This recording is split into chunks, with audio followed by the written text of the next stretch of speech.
Estoy grabando. Me dicen, ¿empiezo? ¿Empezamos? Sí, empezamos.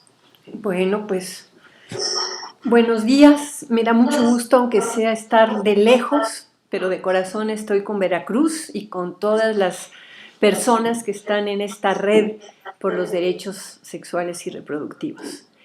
Yo quería empezar mi reflexión de hoy con esta pregunta que siempre me hacen las personas de ¿por qué defender el derecho a decidir?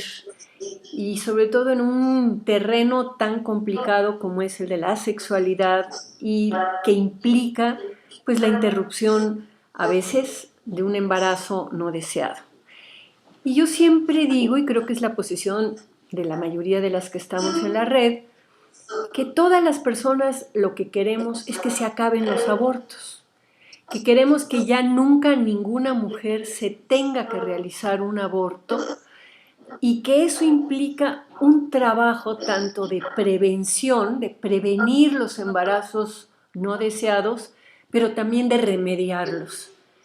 Y en un país como el nuestro, donde tenemos una cifra altísima de embarazos adolescentes, pues no basta las campañas de prevención, que sí se están haciendo y que están interesantes, si no van de la mano del servicio de interrupción legal de un embarazo. Y el otro tema que va justamente de la mano es ¿por qué hay embarazos no deseados? ¿Cómo es posible que en el día de hoy, existiendo una oferta de métodos anticonceptivos, existiendo una cierta información, no la que a mí me gustaría, pero mucho más de la que había antes de educación sexual, ¿por qué hay todavía embarazos no deseados? Y hay tres razones fundamentales que creo que es muy importante tenerlas presente en este horizonte de la discusión. Una es que, aunque hay muchos anticonceptivos, pues hay un margen chiquito de anticonceptivos que fallan. A veces es mínimo, pero es suficiente para que existan embarazos no deseados. La otra cuestión es violencia sexual. Hay mujeres que, porque en ese momento no tienen pareja o porque se está ya cubierta la cuota de hijos que quieren tener, ¿verdad? Pueden tener de pronto una violación sexual. Y al no estar preparadas para una relación sexual, esa violencia puede conducir a un embarazo no deseado. Y finalmente, y esta es la causa más común en donde yo he caído y mucha gente supongo que también ha caído, es por la condición humana, porque los seres humanos se nos olvidan las cosas, se nos olvida tomar el anticonceptivo, se nos chispa el condón, porque somos seres con inconsciente y de repente en nuestros inconscientes se nos cruzan los cables. Entonces, esas tres situaciones, falla de anticonceptivos, violencia sexual y condición humana, son los que producen este fenómeno de los embarazos no deseados. Ahora bien, ¿a quién le sirve que una mujer que no está, digamos, deliberadamente deseando tener un hijo, una hija, se quede embarazada sin quererlo? ¿Qué va a pasar con una criatura que no ha sido verdaderamente planeada y deseada? ¿Qué va a pasar con un Estado que va a tener que dar atención médica y cuidados a esa criatura? Entonces hay como una especie de trampa, ¿verdad? De decir, no, vamos a castigar a la mujer que se quedó embarazada. Ella se lo buscó porque tuvo una relación sexual, porque anduvo de coscolina, porque es una burra que no tomó anticonceptivos o porque es una irresponsable que se le olvidó, ¿ver? Y el tema que subyace a esta prohibición, a una interrupción legal del embarazo, es el del castigo a la mujer. Por eso hay una carga misógina en la prohibición, aparte de que hay, digamos, consecuencias de todo tipo. Hay un jurista italiano que a mí me gusta citar mucho, que se llama Luigi Ferrajoli, que él habla del derecho de la diferencia. y dice que hay derechos que hombres y mujeres compartimos y que hay un derecho que es exclusivo de las mujeres y que tiene que ver con esta capacidad de concebir, de gestar y de parir, el derecho de la diferencia sexual, y que va de la mano con el derecho a interrumpir ese proceso que está en nuestro cuerpo. Desde que la Ciudad de México, en abril del 2007, ya vamos para 9 años, se votó la despenalización del aborto y se hizo un servicio gratuito de salud, pueden llegar y llegan mujeres de todos los estados de la República. Es casi entre el 15 y el 20% de quienes se realizan la ILE, la interrupción legal del embarazo, que llegan a las 3 clínicas que el gobierno de la Ciudad de México ha decidido que van a atender las interrupciones legales del embarazo. ¿Y saben lo que es lo más notable de este proceso? Que el 85% de las mujeres que llegan a pedir la ILE llegan pues a los 2 meses de embarazo, no se esperan hasta el tercer mes, porque hay una manera, digamos, mucho más sencilla de hacer la interrupción, que es el aborto con medicamento. Es un aborto en donde tú vas a tomar unas pastillas en tu casa, esas pastillas te van a provocar una especie de aborto espontáneo y luego tienes que regresar a que te chequen los médicos de que todo ha salido para que no haya ninguna infección. Y lo que es más impresionante en todo este proceso es que las mujeres regresan, que las mujeres se toman bien las pastillas, que además hay muy poca reincidencia, porque las mujeres que llegan en un momento determinado a vivir la experiencia de un embarazo no deseado, cuando tienen la posibilidad de remediarlo, lo primero que van a hacer es decir, ya no quiero volver a pasar por esto, yo quisiera tener una orientación sobre los métodos anticonceptivos, porque pues si me quedé embarazada sin desearlo es que o me equivoqué o no tomé un anticonceptivo. Entonces, esta experiencia de la legalización de la interrupción de un embarazo en la Ciudad de México está ofreciendo en este momento el argumento más contundente en términos de salud pública, en términos de democracia, en términos de los derechos, para que otras entidades del país hagan lo mismo y resuelvan que esa decisión, el derecho a decidir, como bien se llama esta red y este foro, ¿verdad?, tenga un impacto en la salud de las mujeres. Ahora bien, ¿qué pasa frente a esta propuesta? Bueno, pasa que hay un pensamiento conservador que ha intentado juntar el tema de la protección a la vida desde el momento del nacimiento hasta la muerte natural, pues como una bandera, cuando realmente lo que es un obstáculo, como una bandera política, pero además sin darse cuenta que todos los países del primer mundo, países de Europa, Canadá, Estados Unidos, en fin, todos los países que ya tienen legalizado el aborto, también tienen en sus constituciones esta protección a la vida, porque eso es un derecho amplio, fundamental, que permite excepciones. Permite la excepción de la legítima defensa, permite la excepción del aborto, permite la excepción incluso de las guerras, en donde ahí no hay duda de si un ser humano es un embrión o si tiene vida o no tiene vida. Se están matando las personas claramente sin que nadie se escandalice por eso. Entonces, esta estrategia que avanza justo después de la despenalización en la Ciudad de México, bueno, en ese momento era Distrito Federal, esa reacción que la va, digamos, a encauzar tanto el PRI como el PAN en distintos estados de la República, resulta que ahorita en Veracruz, que es un estado que está pasando por momentos muy trágicos, ¿verdad? En ese momento se le ocurre al gobernador hacer digamos, una iniciativa en ese mismo corte. ¿Qué pasa con esta iniciativa? ¿Hasta dónde los partidos y los diputados la van a suscribir? Es decir, ¿realmente va a ayudar a la salud de las mujeres veracruzanas que queden embarazadas sin desearlo? Tenemos una vez más a un grupo conservador que quiere, frente a lo que se podría considerar un periodo electoral, pues el interés de que la Iglesia, o las iglesias, porque no solo es la Iglesia católica, están también las iglesias evangélicas, no le vaya a hacer una campaña en contra. Pienso que en este momento, después de los debates públicos que ha habido en nuestro país, los debates con la Suprema Corte de Justicia y los debates internos en cada una de las entidades federativas, ya hay suficiente conocimiento como para saber que este tipo de medida es una medida política y simbólica que no va dirigida para nada a proteger a las mujeres en el sentido de remediar un embarazo no deseado. ¿Qué podemos hacer? Bueno, pues lo que estamos haciendo, lo que está haciendo la red, lo que hizo la diputada Mónica Robles, a quien he felicitado públicamente y reitero mi felicitación.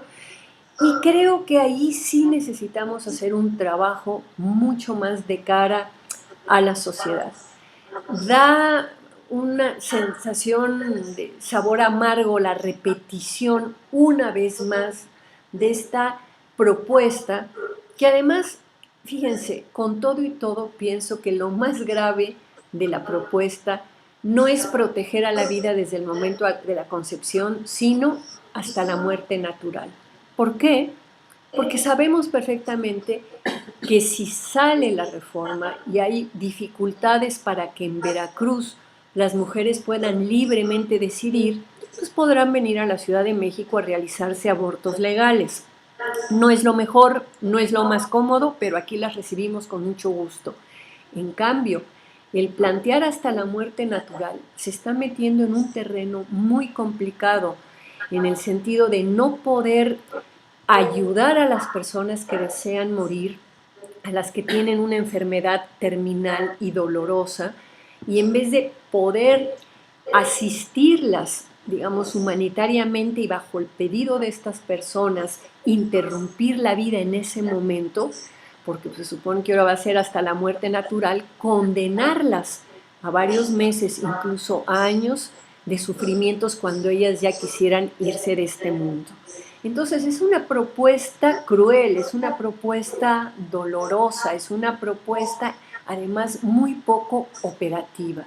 Es una propuesta política que lo único que está tratando es demostrarle a los conservadores y a esos poderes fácticos que son las iglesias y que intervienen en política cuando no deberían de hacerlo, que este gobierno del PRI en Veracruz, les va a seguir dando a tole con el dedo.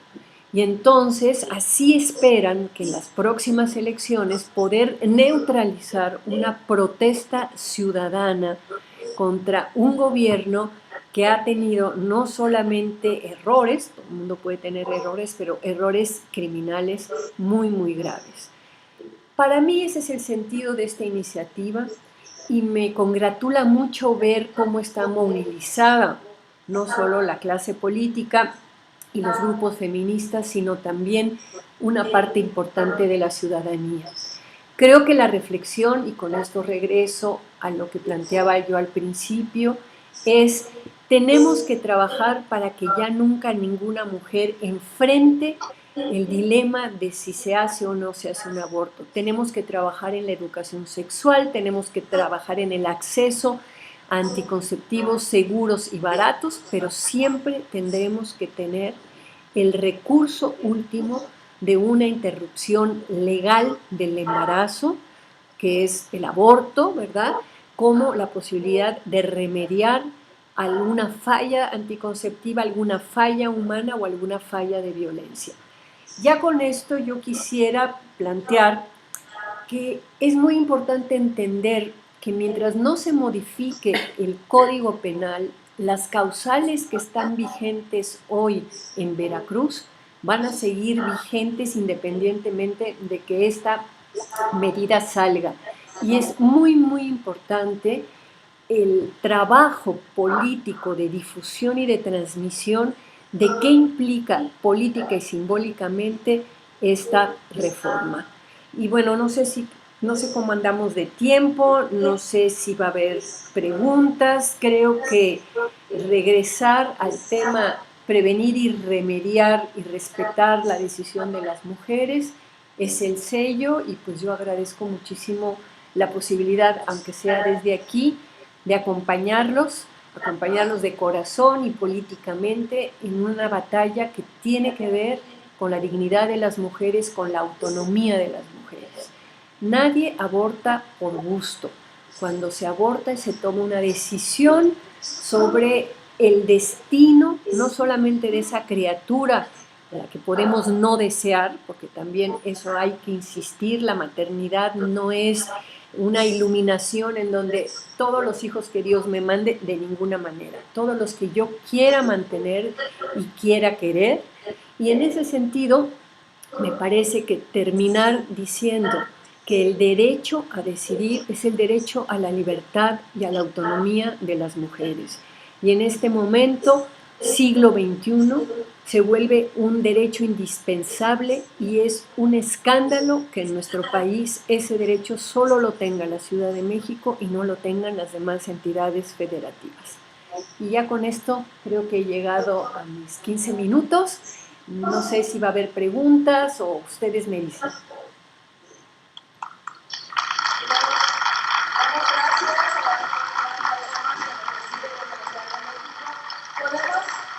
Para este caso, ya que la doctora tiene que retirarse, a mí una ronda de 3 preguntas solamente, sí, para que tenga tiempo de contestar.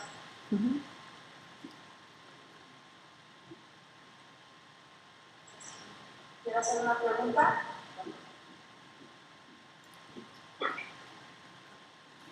¿Añadida? ¿Sí? ¿Puedes levantar, por favor?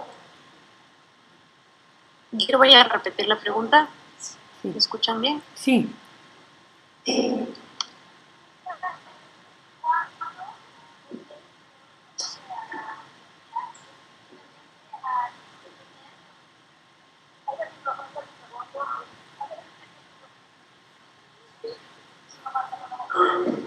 Igual yo tu nombre y de dónde vienes.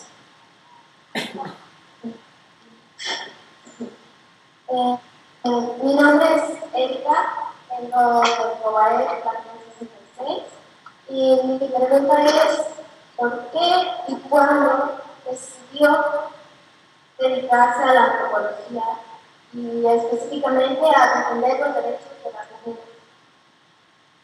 ¿Repita? Sí. ¿Que cuándo y por qué decidiste dedicarte a la antropología y por qué decidiste defender los derechos de las mujeres? Porque no me pude dedicar al cabaret, que era lo que me hubiera gustado, me dediqué a la antropología. Y desde que entré al feminismo, que fue hace 46 años, en 1971, siempre me pareció que el tema del aborto era el tema de la libertad, ¿no? De la libertad sobre el propio cuerpo. Y yo tuve una compañera en la escuela de antropología que se hizo un aborto clandestino y que le fue muy mal y que a mí me impactó muchísimo, ¿no? Entonces fueron esas dos cuestiones, una teórica, digamos, de que evidentemente si me quedo embarazada porque estoy teniendo una relación sexual y no estoy pensando en tener hijos, me parece que debo de poder remediar ese embarazo, ¿no? Y por otro lado, el impacto personal de ver lo que era en los años 70 un aborto clandestino en la Ciudad de México, en unas condiciones espantosas, con el médico abusando de la chica, con infecciones, ¿no? Ha habido después médicos y médicas muy responsables que por cuestiones éticas han hecho abortos clandestinos o ilegales, y ahora ya los pueden hacer legalmente. Yo estoy muy agradecida con estas personas, pero también había en esas otras épocas médicos irresponsables, enfermeras irresponsables, y el clandestinaje implicaba desde la extorsión económica y a veces hasta el abuso sexual. Entonces, Esas dos cosas son las que me han llevado a esta larga batalla en que ya llevo 46 años, 45 años. Una segunda pregunta. Sí. Allá.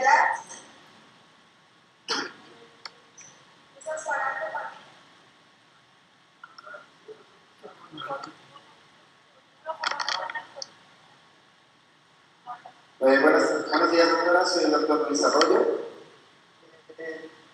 A mí me genera mucho orgullo, me dedico al trabajo con la diversidad sexual, pero me genera mucho orgullo cuando se habla como un derecho de la mujer. Y de pronto vemos hombres que queremos apoyar ese derecho que tienen ustedes, y ustedes nos cierran la puerta porque de pronto ciertas compañeras feministas que caen en el feminacismo nos hacen a un lado a nosotros. Y hay muchos caballeros, muchos varones que queremos apoyar este derecho de las mujeres, y me ha tocado encontrar en muchos sitios donde la primera pregunta es: ¿qué hacemos ahí? Si somos hombres. Entonces, ¿qué es necesario hacer para tener esta vinculación entre ambos géneros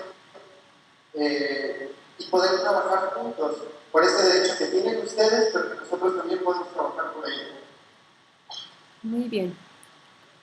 ¿Sí escuchaste? Sí, sí, creo que escuché. A ver, yo creo que en el trabajo político ocurre como en las cantinas.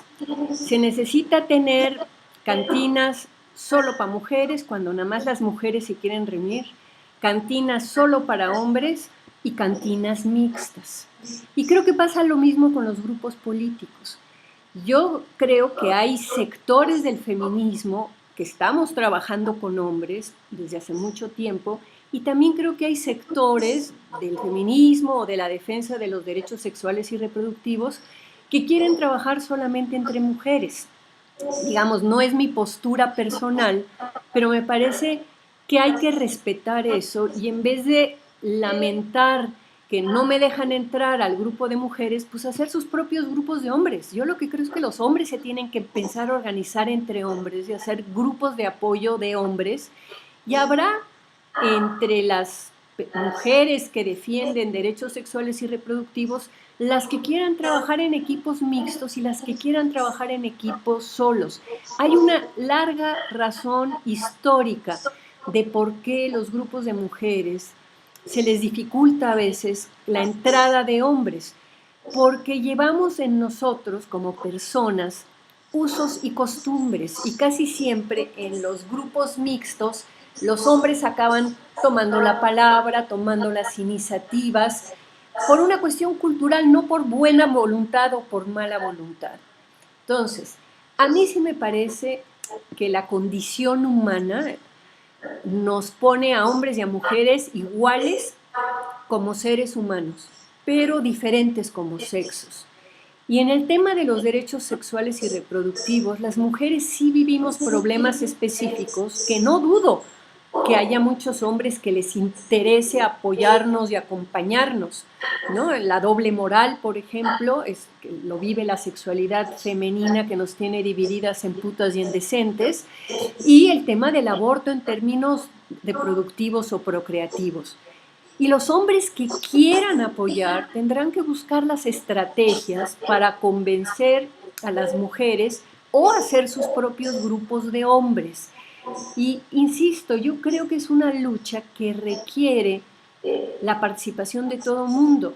Cuando Gire empezó a hacer sus desplegados antes de la despenalización en la Ciudad de México, pues dijimos, necesitamos jalarnos a la gente que tiene capital simbólico, a los intelectuales. Entonces hubo que ir a buscar a Octavio Paz y a Carlos Fuentes y a Monsiváis y a muchísimos hombres para que firmaran esos desplegados. O sea, ha habido toda una estrategia, ¿no?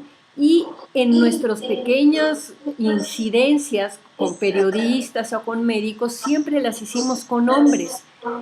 Pero también creo que cuando hay grupos que por sus propios desarrollos, su propia madurez, sus propios gustos, sus propias experiencias, que a lo mejor han tenido malas experiencias también con hombres, prefieren trabajar solo entre mujeres, pues entonces, ¿para qué tocar esa puerta? O sea, si tocas la puerta y no te dejan entrar, pues te vas a otro lado. Y si en ese lado no hay nada, pues tú construyes tu propio proceso y tu propio grupo. Entonces, en vez de un hombre que quiere entrar a donde están las mujeres, es un hombre que le habla a otros hombres y hace su grupo de hombres y a lo mejor después de un tiempito las mujeres les van a ir a tocar la puerta de que, oigan, siempre sí queremos hacer cosas.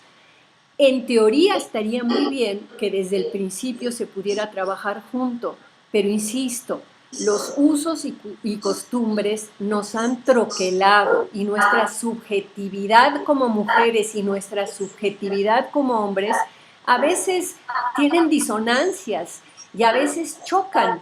Entonces, pues, pianito, a mí me parece genial que el hombre que habló tenga ganas de apoyar. Pues órale, si las mujeres no te aceptan en su grupo, haz tu grupo.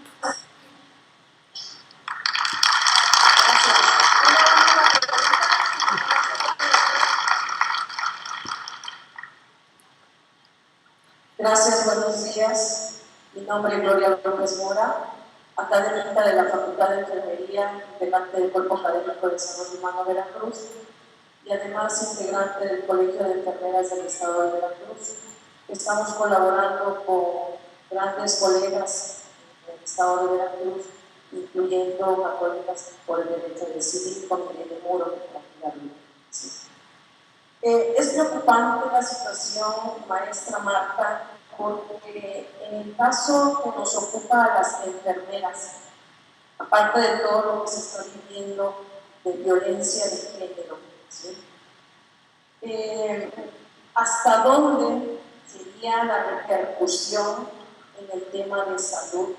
Puesto que ahorita, este año, ya está determinado entrar la reforma de salud con la universalización. ¿Y qué va a pasar con estos programas de salud? En algunas instituciones pues trabajan muy bien al 100% y otros pues no al 100% porque los recursos, específicamente planificación familiar, pues no se tienen. Y lamentablemente en el estado de Veracruz pues no se puede. Entonces, esta situación que se va a dar con respecto a, de por sí ya, al alto índice de embarazo, sean o no planeados, ¿cuál va a ser la situación que va a tener la salud específicamente con esta decisión que vayan a tomar? Ya tomaron lamentablemente los legisladores, y bueno, bien dice usted, misóginos, ¿sí? Porque no se ponen a pensar que la situación no nada más es limitar a la mujer una decisión, sino va más allá de aspectos no nada más de salud, sino político, derechos humanos, sexuales y reproductivos, que son a los que tenemos, pero la salud en estos momentos en el estado de Veracruz está caótico y el recurso de planificación familiar está carente. Muchas gracias. Gracias, Gloria.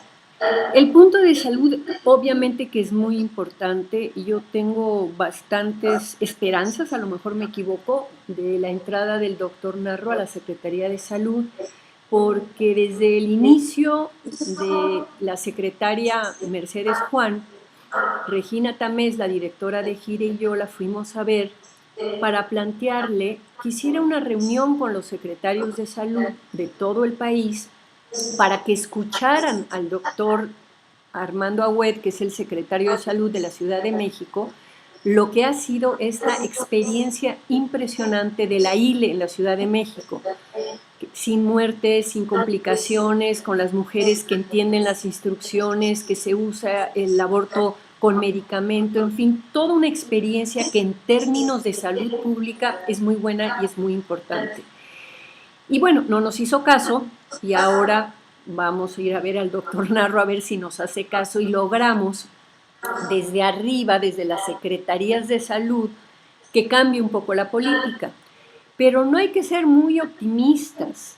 Digamos, yo creo que los cambios en la ley con respecto a la ILE, a una verdadera atención integral a la salud de las mujeres, se van a lograr pues muy despacito y se van a lograr después de muchas batallas.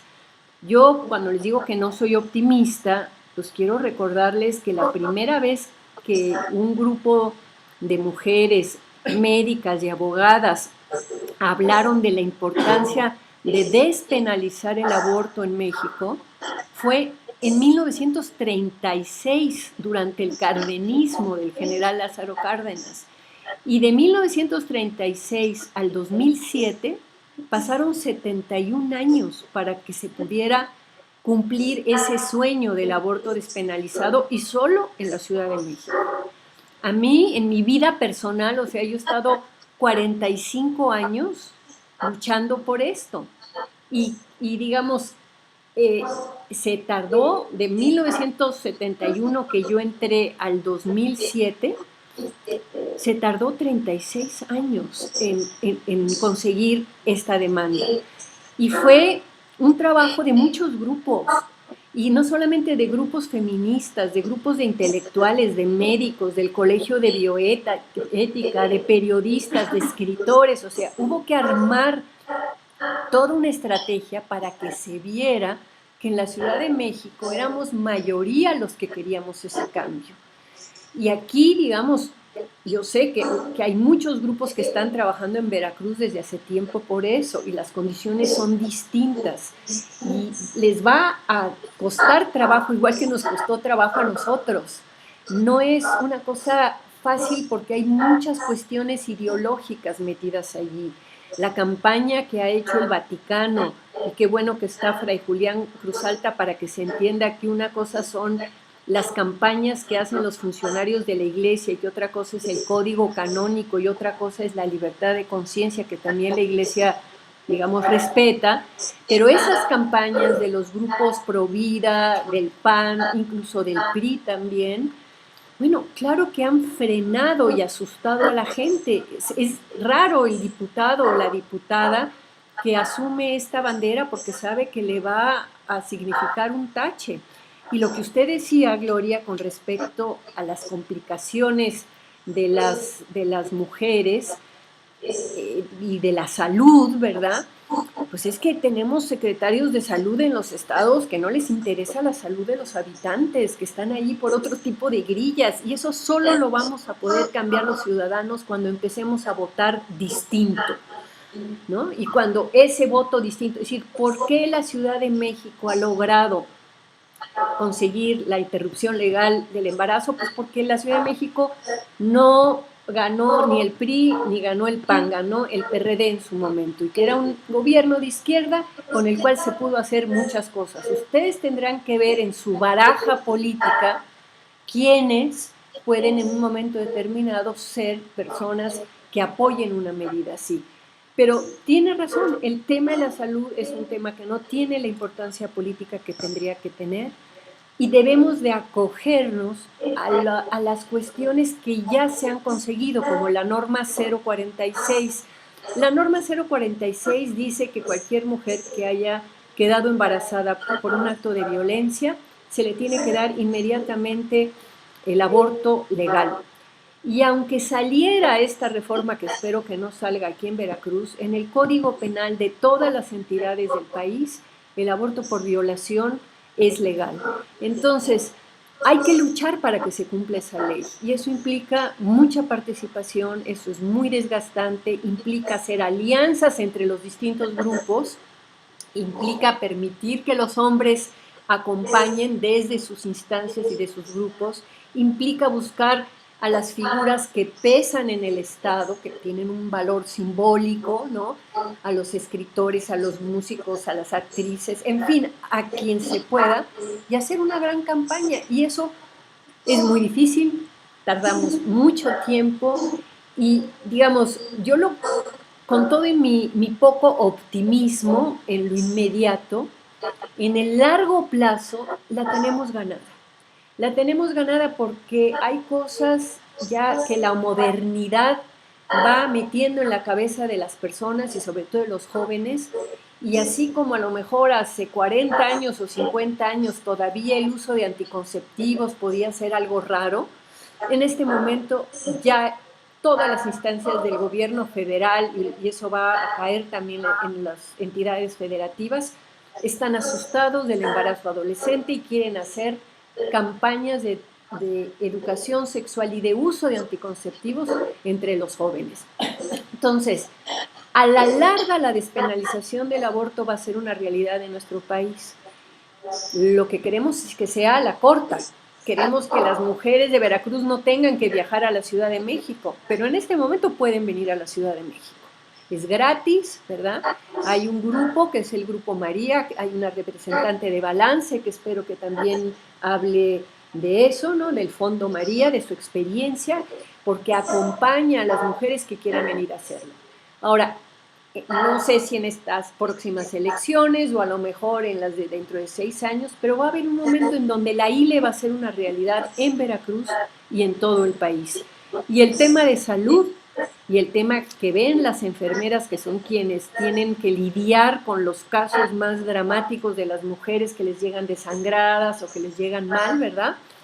Es muy importante que las enfermeras se pronuncien como grupo, que hay una asociación nacional de enfermeras, que se discuta el tema allí. Con muchísimo gusto, todas las ponentes que venimos de las distintas asociaciones de católicas, de Balance, de Gire, de las Libres, todas estaríamos dispuestas a hacer trabajo con las enfermeras, porque si fueran las enfermeras las que dijeran en un momento determinado, esto tiene que cambiar, y presionaran desde el poder que pueden tener si se organizan, yo creo que aceleraríamos el proceso de la despenalización. Muchas gracias.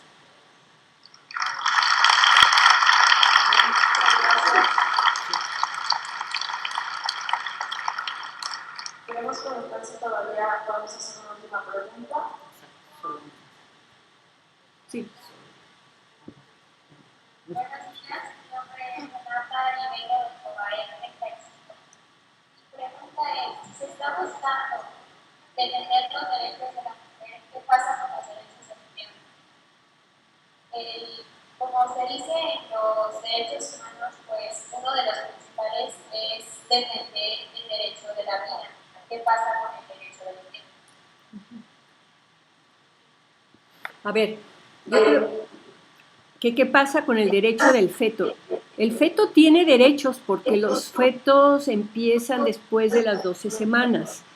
Y los derechos de los embriones, de las blástulas, de las mórulas que son anteriores al feto, tienen un rango distinto, digamos inferior, porque no son seres autónomos, no pueden vivir fuera del cuerpo de la mujer, ¿no? Y hay una gran discusión, digamos, desde el punto de vista de la neurología y de la bioética, que hace, digamos, muy claro qué implica un proceso de embarazo y de vida.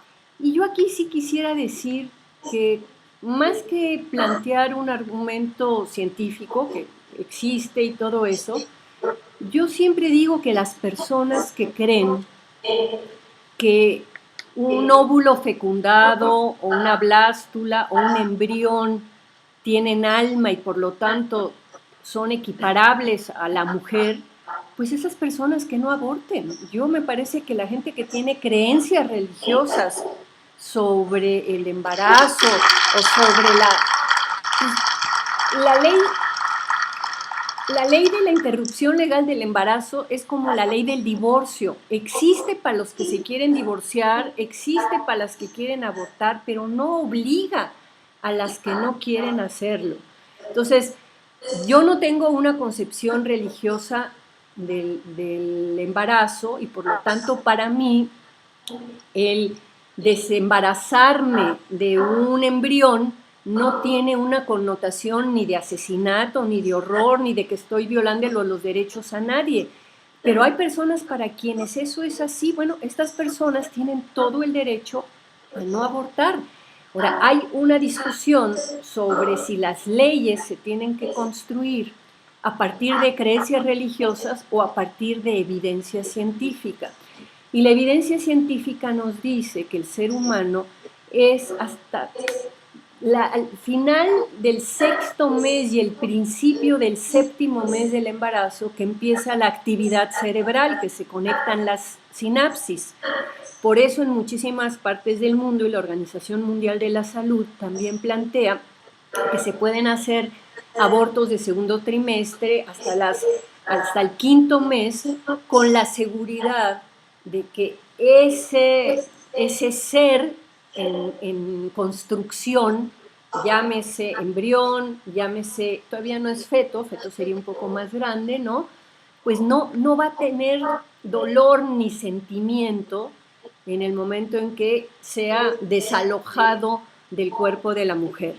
Ese es un argumento que a mí en lo personal me convence, es un argumento científico, y a partir de ahí todos los países europeos tienen legislaciones que no solamente plantean las 12 semanas como en México, sino 14, 16, incluso 20 semanas.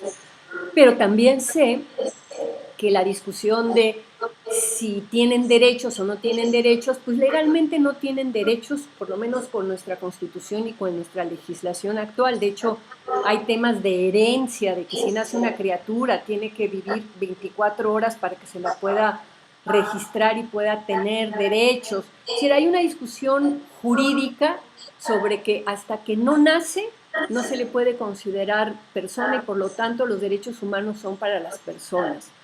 Pero yo percibo, a lo mejor me equivoco y usted me disculpará, que su preocupación tiene una raíz religiosa, porque para la religión, desde el momento de la concepción entra el alma que manda Dios, y entonces ese ser, al tener alma y al haber sido enviado por Dios, pues tiene que tener derechos.